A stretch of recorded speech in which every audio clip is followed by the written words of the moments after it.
Welcome to the Hot Tub Club, where inspiration bubbles up. I'm your host, Samara Renee, and today I am hosting the show on my own this week. And my topic for today is what I wish I could tell my 25-year-old self. Now that I'm in my 50s and I'm looking back at some of the decisions that I made, I wish that I was able to tell myself to not do certain things. Make sure to subscribe to the Hot Tub Club podcast. We will have an episode for you guys every Thursday. So make sure that you jump on the Hot Tub Club train. Okay, so let's dive right in. What I wish I could tell my 25-year-old self. Well, number one, the thing that I would most likely tell myself is to pay off my student loans. I think every millennial could easily say that one of the things that's really holding them back in life is their student loans and how much they owe and how they wish they could just get rid of it and not have any debt at all.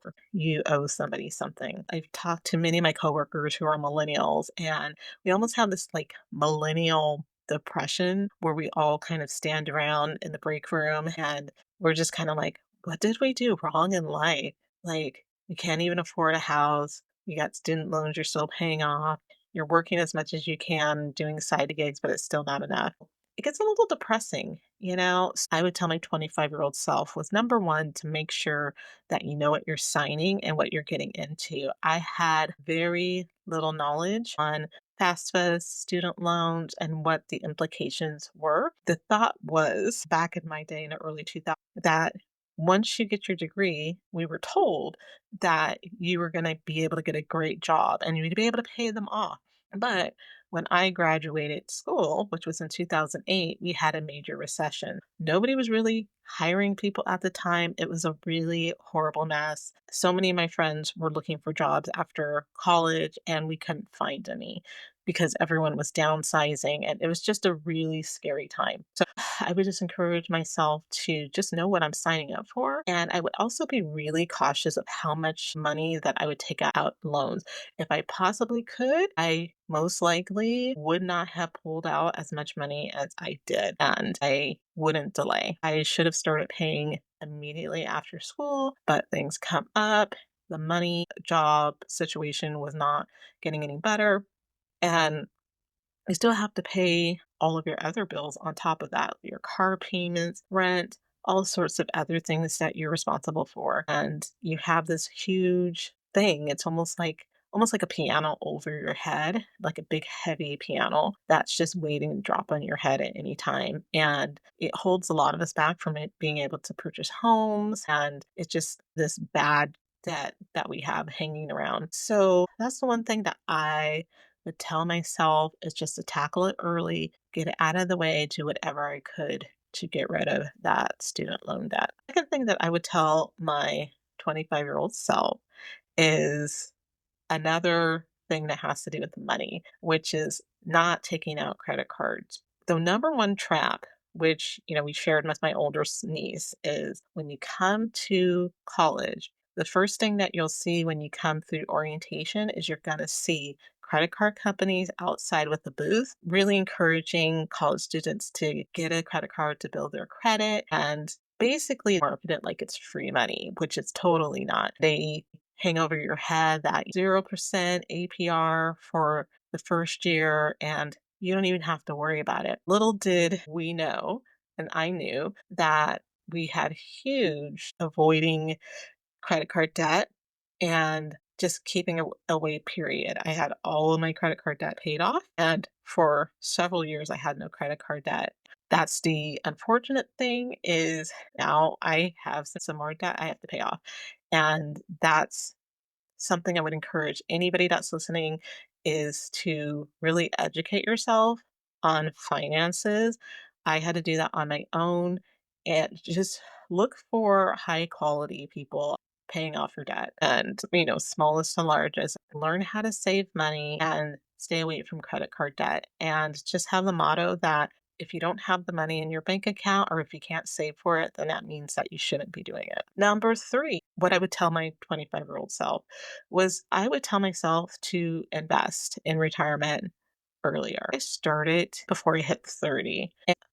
I was just putting in a little bit at a time. I think I was putting like $50 a month. And I wish I would have started sooner. That's the one thing that I will have to say that my dad completely harped on with my job is he would always ask me about my job and he says, "Do they have retirement?" And when we finally got at retirement, he was like, "Make sure even if you put a little bit away," he's like, "you need to save for retirement." I would definitely start earlier and just leave it alone and not even remember about it. What I would also do is I would increase how much I was putting into my account. So as I started to earn more money, then I would definitely tell my 25-year-old self to make sure that every time that you get paid, every time you get a pay raise, that you add a little bit more into that retirement account and you just save everything for a rainy day. Then also on top of that, not just retirement, but just having extra savings account, an emergency fund, definitely need that, and sinking funds for things that you know you're going to need down the line, including if you know your car is getting old, start saving money for it. For me, I'm not buying a new car, so I need a sinking fund just for car repairs and to keep my car going. That's the one thing I can say for any girl is just to make sure that you stay on top of your finances, educate yourself. There's plenty of financial resources online. I would highly encourage you to check out Dave Ramsey. I think his is pretty straightforward, which is pretty simple. It's almost like your grandparents, which is don't pull out debt. If you can't afford to pull the money out of your bank account or write a check, then you really shouldn't be buying it. That's my tip for my 25-year-old self and anybody else that I meet that's young. I just encourage them to not take out debt and also to put some money away for retirement. And my fourth one is I would start my YouTube channel way sooner. Had this idea, I think I started officially probably 2019, maybe. I was still, no, it was earlier. I was actually just I have to look back at that. I was just starting my YouTube channel probably like a year or 2 before I quit my last job, and so I've been gone for there for almost 5 years. I created a video, and then I did nothing with my YouTube channel, and my YouTube channel sat for years and years and years until I think 2021 is when I got serious. I probably should have done a little bit more during COVID because I had nothing but time, but I did do a lot of blogging and content that way. But I would definitely spend more time on it and then also just be really aggressive and be consistent and really focus in on what I really loved, which is just talking to people, sharing my story and things that I've learned. So other people can learn from my mistakes and do so much better than I did. Unfortunately, like I had to learn things on my own and that kind of sucks. I don't like to see anybody else go through that trouble. That's why I share my stories. That's why share everything and I'm really vulnerable about dating and just being super real because there's somebody out there in the world who's going through the same thing and they feel completely alone. And it's just nice for them to go onto YouTube and see that somebody's having a rough day at work just like them and how they were able to cope with it. Or if they were going through a breakup, how somebody else was going through a breakup and how they were able to move on. So starting YouTube way sooner would have been great, but I'm glad that I'm starting now, and I'm glad that I stayed consistent, and we're continuing to grow and grow the YouTube channel, and we're going to keep pushing and growing. Make sure you guys like and subscribe on my YouTube channel at the Samara Renee. I want to get my channel subscribed, so share it with your friends, family, and especially if you just love listening to me talk about random stuff, especially like dating. We got a good episode coming for you guys about dating, so get ready for that. I have to do a sit down just on my recent dating life and share some things that were just crazy, crazy stuff that I've done in like my early 20s and decisions that I made and then decisions I made in my early 30s that now I'm looking back and I'm like, I was so crazy. What was I thinking? So that's number four. Number five, uh, this goes back to the late 20s is don't waste your time on a man that's not putting the same energy into the relationship as you are. So if they're not matching your energy, don't stay with that person. Unfortunately, I'm so loyal to people and looking at it now, I'm like, I'm loyal to a lot of people that aren't loyal to me, that they don't share the same energy and feelings of love and loyalty as I always feel for other people. I typically will get the short end of the stick of a relationship. I was in a relationship for 4 years. As soon as I met him, I remember we went on our first date and I was like, I don't know if I'm gonna date this guy. I don't know if we're a good fit. I don't know. But we kept talking and then we got to know each other and then we just really loved going out and doing stuff together. I don't regret that relationship because it's a core part of like my early 20s is just being in that relationship, but also it taught me a lot about not staying in relationships with someone who just isn't into you anymore. When you're not giving you the same energy, then walk away. My issue in my last long term relationship was everything was about him and his goals and what he was doing. And anytime anything was special for me, it was never a priority for him. I didn't feel like I had that support. He wasn't affectionate. There's like a whole lot of things. And then the number one thing that really just broke me down was him yelling at me. I just did not appreciate that. I never have had anybody, not even my parents, yell at me. I'm not going to say altercations, but I'll say some of our spats that we've had. Some of the ugliest parts of myself came out in that relationship, and I'm not proud of it. And I'll be the first one to say, what I did was not like that was screwed up. But I'll take ownership for that. That relationship ended. That was the first relationship I have ever ended on my own. And it was really like pulling the band aid off. And I did it impulsively and I did it by text. I tried to call. Okay. I tried to call. He wasn't answering. And so I just sent him a text and I said, I'm just done. I don't want to be in this relationship anymore. Then I didn't hear from him for days. Okay. For days. There was no phone calls. There was no text. That made me feel even worse was that he didn't even take the time to call and try to talk and work things out. Like I wasn't good enough for him to like fight for. He didn't like me enough that he wanted to fight for me. I went a couple of days being really upset and then I got a really long email. I wish I still had it.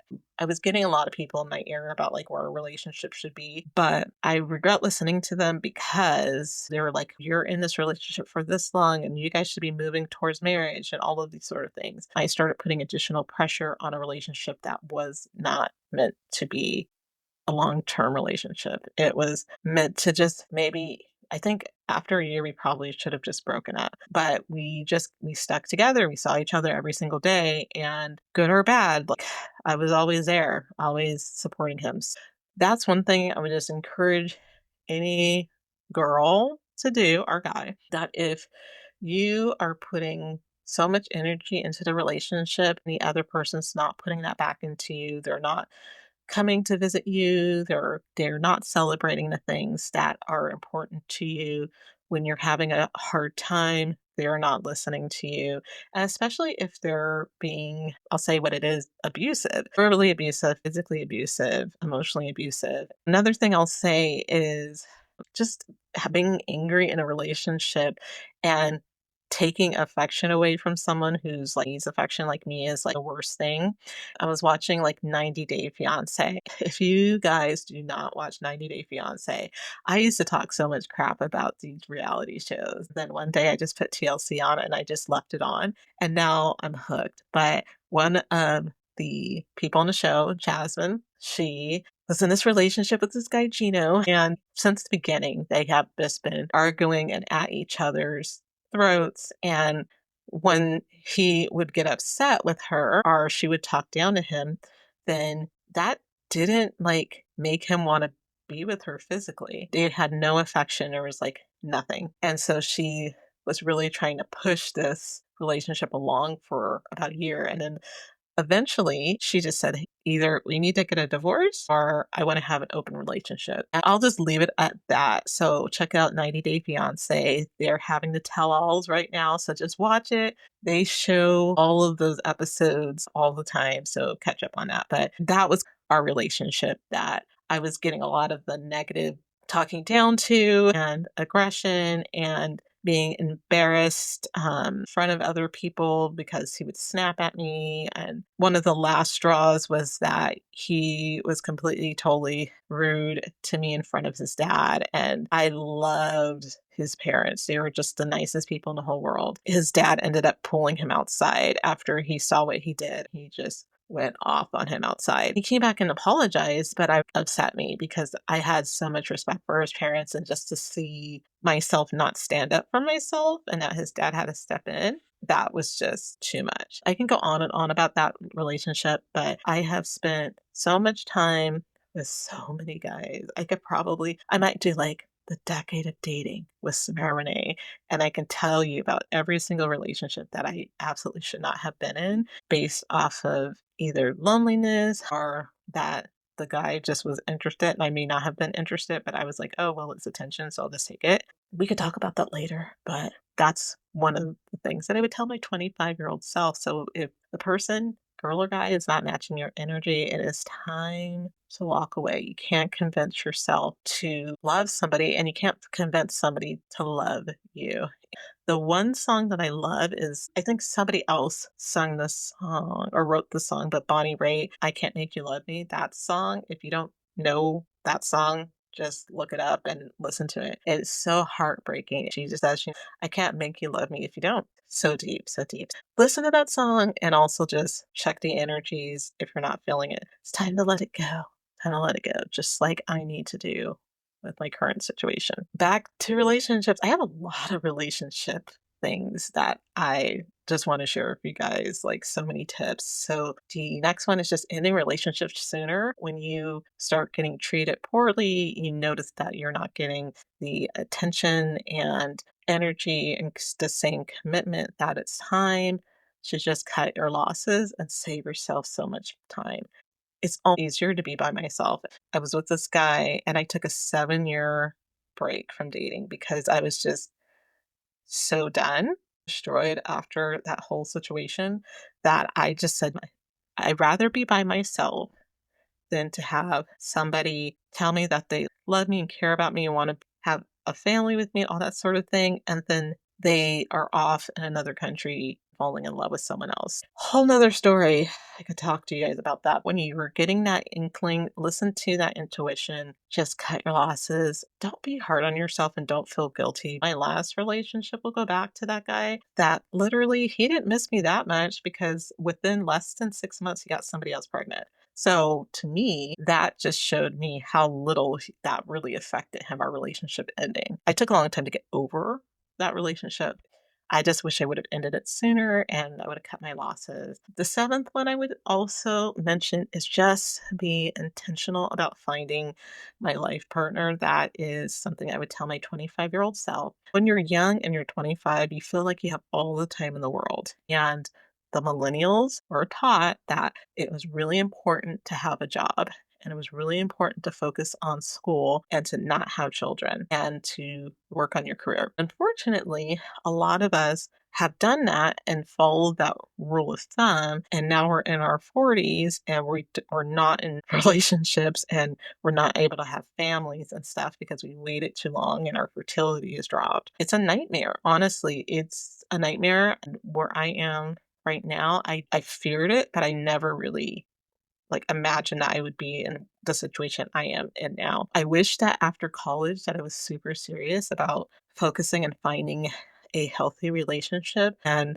moving on with my life. And you can build a career when you have a family. There's tons of women who do it. My mom built a career with children. Even when she was pregnant, she was building her career. It can happen. It's hard. It sucks. But you have to move on with your life. So if you want to have a family, if you want to find your life partner, you have to be intentional and you have to focus your energy and your time on that. My best friend Mary, she's going to come on to the podcast. What she said is like you have to make it like your second job. You're looking for the right person. Be open to people that maybe you wouldn't normally be open to.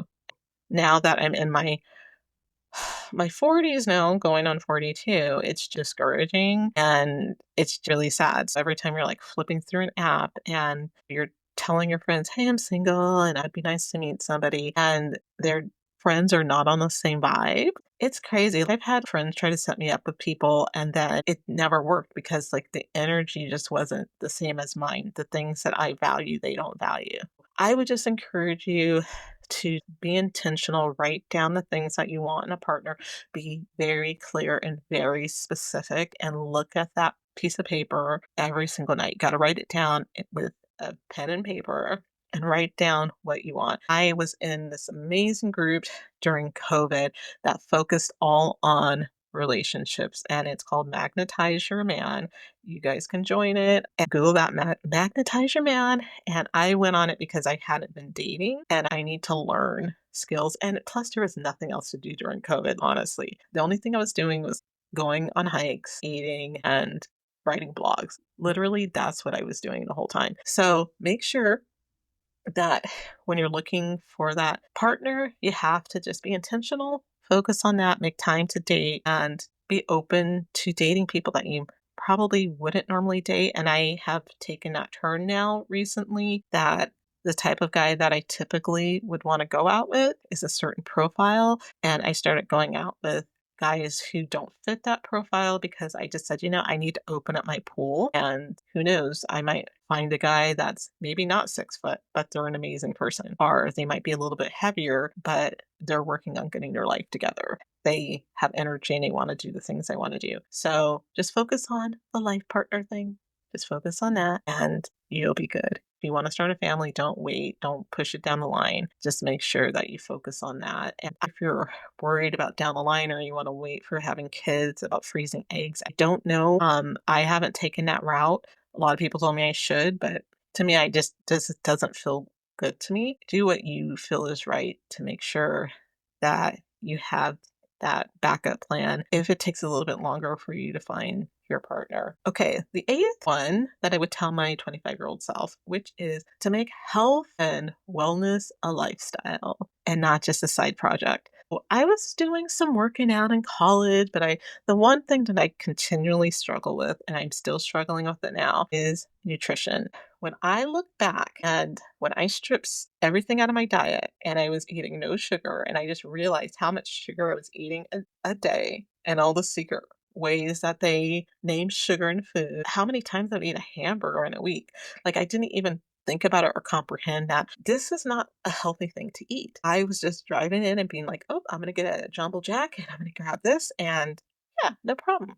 Unfortunately, because I was eating all that bad food, I ended up having stomach issues, finding out that I had a polyp in my colon already, which was not good, and my early 20s. And my doctor's just like, this is not good. He's like, you should not have this going on in your body so young. It's like you're not even 30 yet. So really scary. Just make sure you clean. I'm continuing to work on it. Really remove processed foods out of your diet and limit sugar all that you can. And if you can go without it, I would encourage you to go without it. That's the key for me and for my body is that when I eat processed foods, then I put on weight.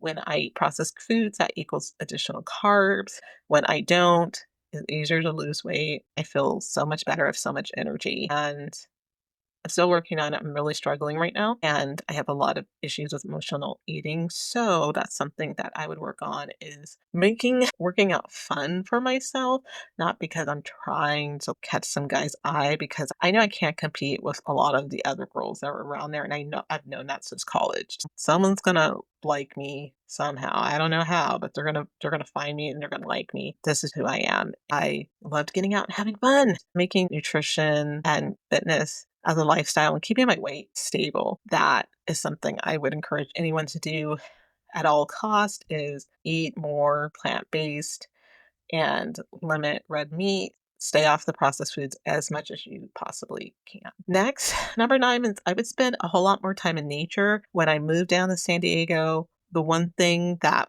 every time I'd visit, I'd see everybody out in the streets, everybody hiking, riding their bikes, swimming in the ocean. I just didn't get it. I'm like, why are people always outside here? Growing up in LA, people would go for a walk and all that sort of thing, but it was just a different vibe. Like everyone was going out to go surf. People were walking. People were riding bikes. People were going on hikes, all sorts of great things.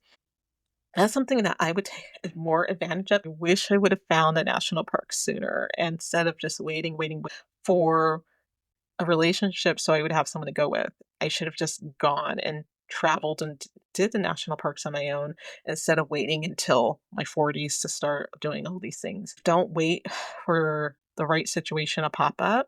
Put your money aside and do it. You never know. He might meet along the way. Number 10, I do get a lot of flack for this, for saying this, but I really wish that I did not get my master's degree. And a lot of people think that's crazy, but I'll tell you why.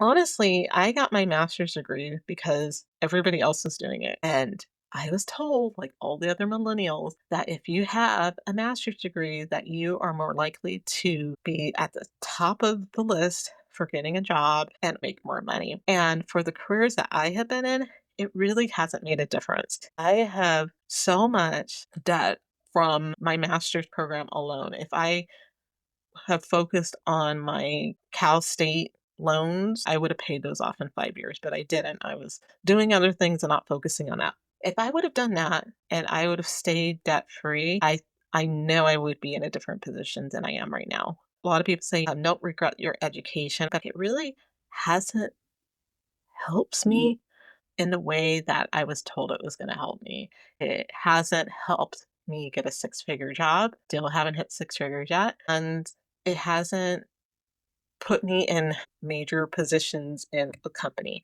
So honestly, you don't need a master's degree. Having a college degree is always great, but if you don't have a good reason for getting your master's and you're getting your master's just because everybody else around you is doing it, then don't do it. You have to put so much energy and time and money into that master's. And it's just, I spent a lot of time. I got my master's at the end of my relationship and I plugged through and made it happen. But in the end, it really didn't make much of a difference in my career and my earning power. Number 11, keep your circle of friends tight. Your core people keep tight. Anybody who is not team you gets off the team. That's something I realized once I moved from LA down to San Diego was I had a lot of friends that were really upset with me because I was going to college down in San Diego and I told them early on that I have no intention of moving back. They were upset with me. And many of those friends never came to visit, never called me. It was always me keeping the relationship going. I've had a lot of those friendships of having friends and then I'm managing the relationship and I'm setting up the friends' times and going out for drinks and things like that. I wasn't getting the same thing back. So I wasn't getting that friendship and having somebody who was there for me. It was always me asking them how they're doing and all that sort of thing. The people who are team you, keep those people close to you. And people who are not, I would tell them to just keep it moving. So many people that I met along the way in my early 20s that, you think you're cool with them and they just disappear. You think that they're good friends, and then you find out they are getting married, but you weren't invited. The real friends are the real ones that are with you, your core people. I have my core people, and that list is very short for the core friendships that I have in my life. Evaluate your friendships, and that's something I would tell my 25-year-old self is check to see what friends that you have that truly value your relationship, who check on you, make sure that you're okay, and who supports you through thick and thin. There's so much more that I would tell my 25-year-old self. Oh, I told you guys a lot about relationship things, but my main thing is relationship and money is the huge parts of things that I learned in my early 20s. I am not the same person that I was in my early 20s. I think in my early 20s, I was more hopeful about things. I was always looking towards the future and excited about the future and thinking that things are getting better. If I just keep believing, don't stop believing that things are going to get better. And as I got older, and I have gone through some raw experiences in my career and also with dating and just life in general, everything that's been happening in the world politically, and it has made me very cynical, and it also has made me closed off. And I could talk to you guys about like my whole dating situation, but there's always that little sliver of hope that you have. But honestly, I would tell what did I tell my 25-year-old self? Is now that I'm on my phase, I really just don't care. I wouldn't spend as much time as I did primping. I spent a lot of time primping, trying to make myself beautiful because honestly, guys, they're going to like you or they're not going to like you. Now that I'm in my 40s, When I go on a date, I'm just kind of like, I'm coming casual. I'm coming in some jeans and a flannel. I'm just at that point now where I'm just like, it doesn't matter if I dress up, if I do my hair, if I wear heels, it doesn't matter because ultimately, if the guy really likes me, he's not going to care about that.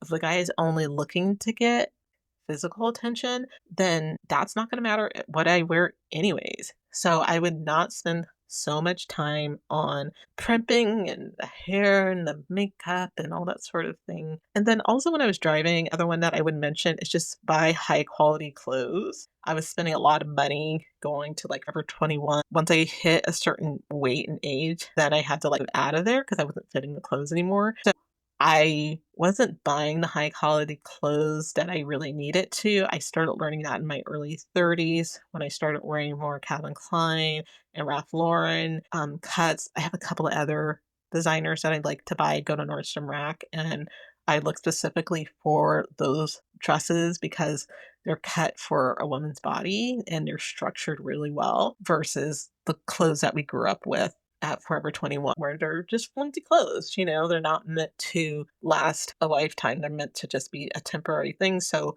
when you get a hole in it, you have to buy something else. That's another thing that I would mention.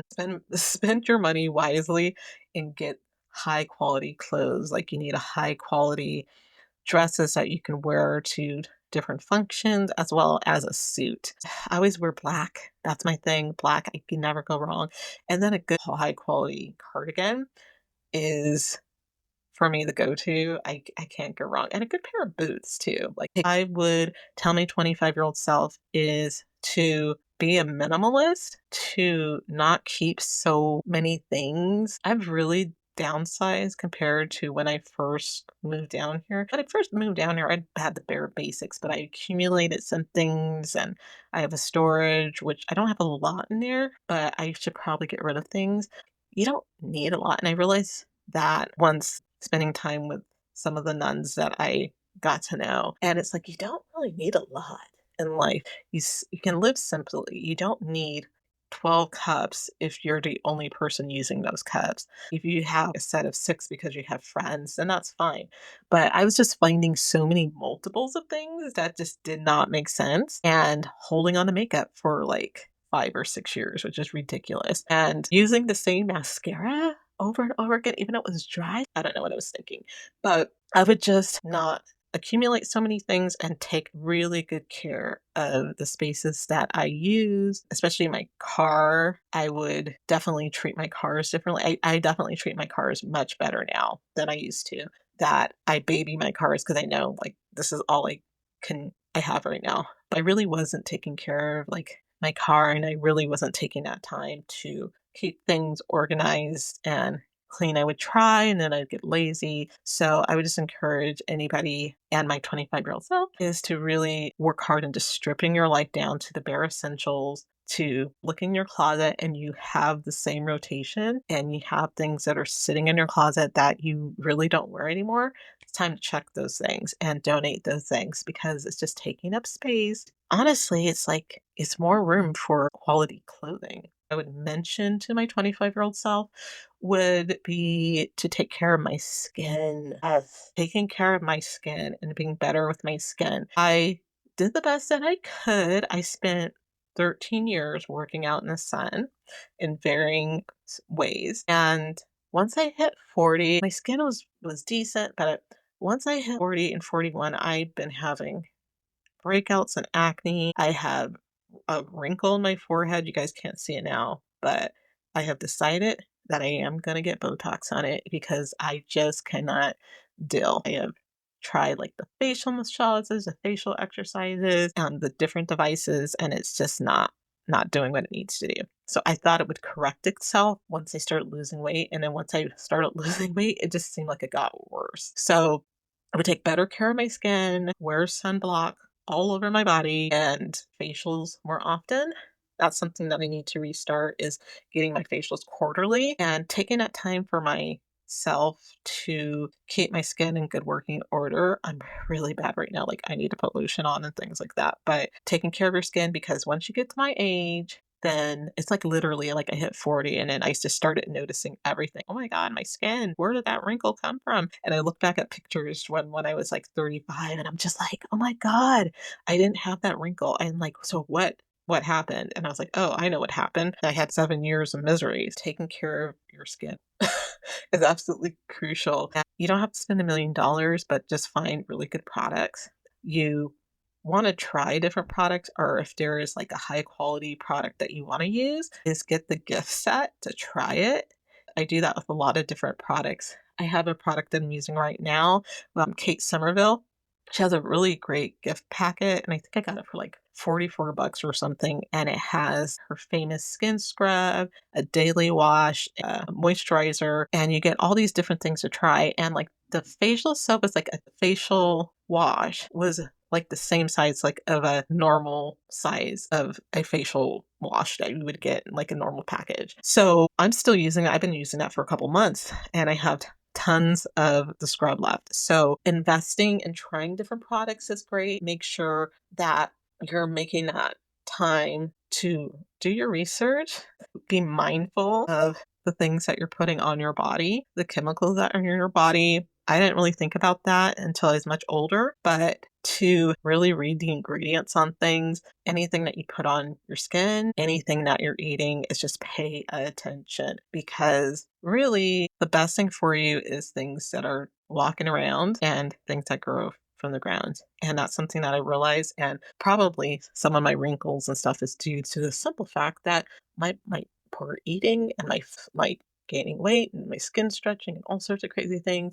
So that's really where I am. Guys, I'm going to wrap this up. This actually was a really fun little podcast by myself. And next week, I'm hoping that we will have the podcast with my bestie that we're going to work on. We're hoping we can get it done for dating. I think it's going to be maybe a 2 or 3-parter, but I cannot wait. I hope you guys enjoyed this. And what would you do? What would you tell your 25-year-old self that you learned in your life? Leave a comment and I would love to hear from you guys. Remember that you are worthy of love and everything beautiful in life. And let's make this the best journey ever. I look forward to you guys joining me on the next podcast. Subscribe so you can stay up to date with everything that's happening in the Hot Tub Club.